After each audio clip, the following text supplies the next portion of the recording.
So, ayan guys, ayan. Good morning, good morning. Another cravings. Nagluto ako ng pansit. Actually, pansit canton dapat to, pero naging pansit sariwa dyan sa Pilipinas. Man, marami siyang gulay. Marami beans siya. Nilagyan ko siya ng beans, carrots. Tapos, yung mga dahon-dahon. Imbentong luto to. Nilagyan ko rin siya ng pepperoni. Oh, bahala na. So, ayan ang ating pansit. O, di ba? Kita nyo naman, mainit-init pa. So, kakain na tayo. So, ito yung ating pagkain today. Hindi tayo magra-rice. Tikman natin ang lasa kung ano ba. So, ayan guys. Ayan, tikman na natin yung ating lutong pachamba. Yung kanto, naging sinabawang pusit. Pero okay lang yan. Kasi pag lumamig yan, mawawalan siya ng lasa. So, ayan. Kain na tayo. I'm very, very excited na. Ayan, lagyan natin na siya sabaw. Nakakatuwa naman to. May sabaw yung ating kanton. Ayan, lagyan natin siya. Tononon. Tononon. Tononon. Tapos, may tira tayong gulay. Kasi hindi ko lahat nilagay yung gulay yan.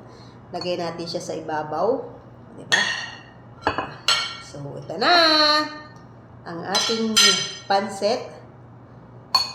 So, ilahat na natin. Masarap yung maraming gulay.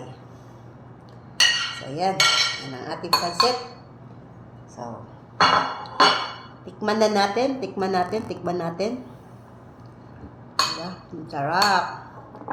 Kaya lang wala tayong pork. Kuha muna tayo ng pork.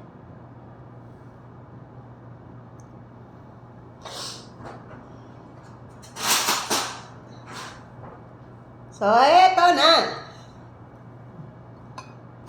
Ayan. O, diba? Ang ating pansit. Kita nyo naman, o. Kita naman nyo, puro gulay. Ito yung ating timer. Saan na ba? So, ito na ang ating pansit. So, titikman na natin siya, o, diba? Sarap-sarap. Tikman natin. Tikman natin. Kung i-rate natin siya. Masarap to. May lemon saka patis. Kaso wala tayong patis.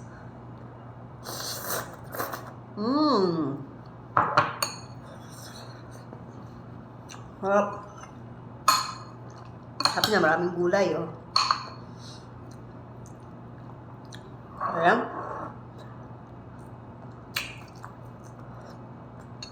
Harap. Kain tayo.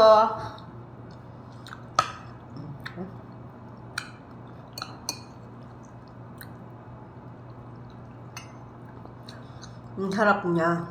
Tama-tama lang yung lasa niya. Hindi siya maalat. Kasi konting toyo lang naman nilagay ko. Harap po.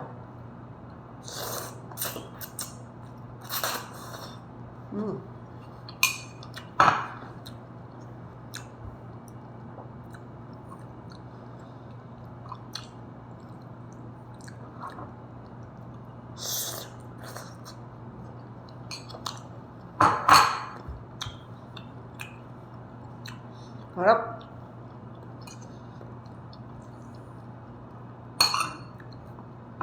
Mahal talaga pag maraming gulay. Dagdagan natin ng gulay. Ayan. Ang dami nito. Ang dami pala yun. Isang balot. Parang hanggang bukas ko to. Hanggang 2 days, 3 days. So, yummy. Kain po tayo ng aking pansit canton.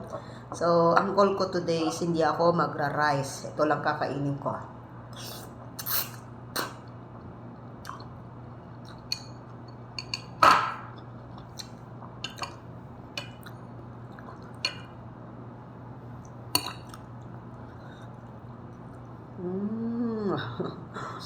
Ba?